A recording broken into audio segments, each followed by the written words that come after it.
Sammy Jo Francis hanging out at the Bank of America Plaza in the Temple of Change, joined by one of the curators, the creators, the masterminds of Temple of Change, Dorne Pentes. Thank you so much for joining us.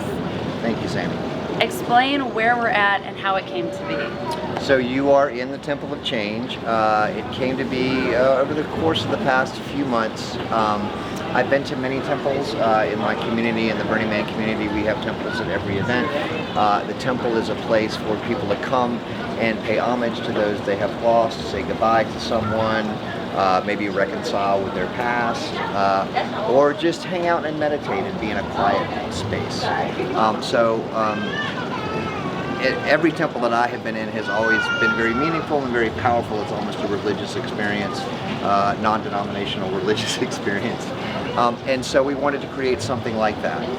And so the temple is created of pretty much, as you can see, a lot of natural stuff, bamboo, palm leaves, flowers, and it's called the Temple of Change because all of these, everything in here, the plants, the trees, even the art on the walls is constantly changing, right?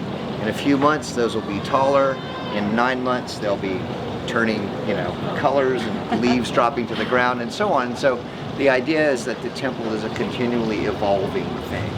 And our country and our world has been through so many changes in the past couple of years. This seemed an appropriate type of temple to put up. Finally seems like we're getting back to some type of normalcy. We're seeing smiling faces without masks. We're seeing people interact. Why was it important to you to have this as an interactive art installation?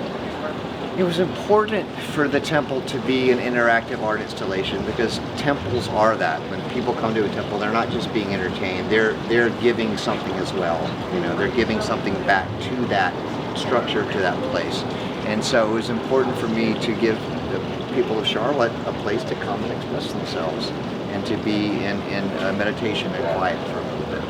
I touched on it at the beginning, but you're one half of this art installation. Who is the other artist working with you? Yes, my partner Danielle Latito is an amazing floral designer. She does a lot of work with weddings and very large corporate events, NASCAR, Wachovia, Wells Fargo.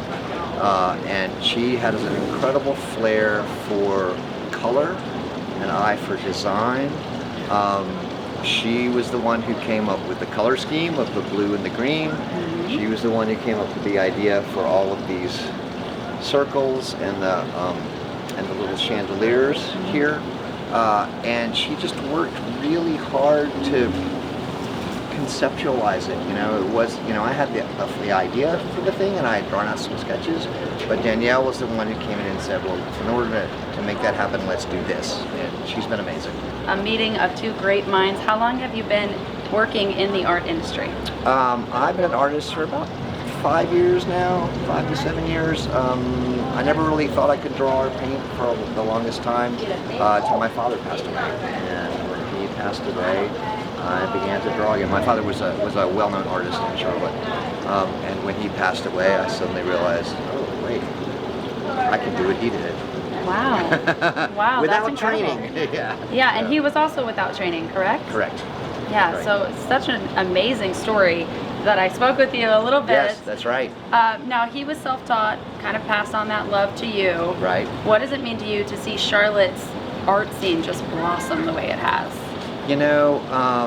When I was growing up here, there was not a lot. There just was not a lot of art, and it wasn't celebrated. Artists were sort of treated as people that could paint sets for the symphony, or they could maybe draw a nice sign for your business, but it was not appreciation of the artists as contributors to the community. And to me, that's the biggest shift.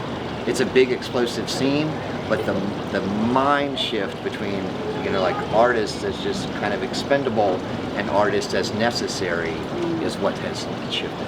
Well, this is definitely an essential exhibit. You have to see the Temple of Change. How long are you going to be here?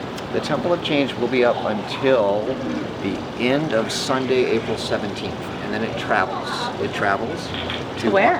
To Art Fields in Lake City, South Carolina. Oh wow, it's covering all the Carolinas. All the Carolinas, man, all 2 of them. Both of them. Yeah, Art Fields is a great event. It's a week-long art festival in a very small town about the size of, oh gosh, I don't know. There's a few hundred people in the town. Oh wow. Well, there's a few hundred people that I've seen come through here just today. Yeah. Alone. Yeah. Tell everybody where they can follow you outside of the Temple of Change. You can follow me on Pentes Studios on Instagram and Temple of Change on Instagram.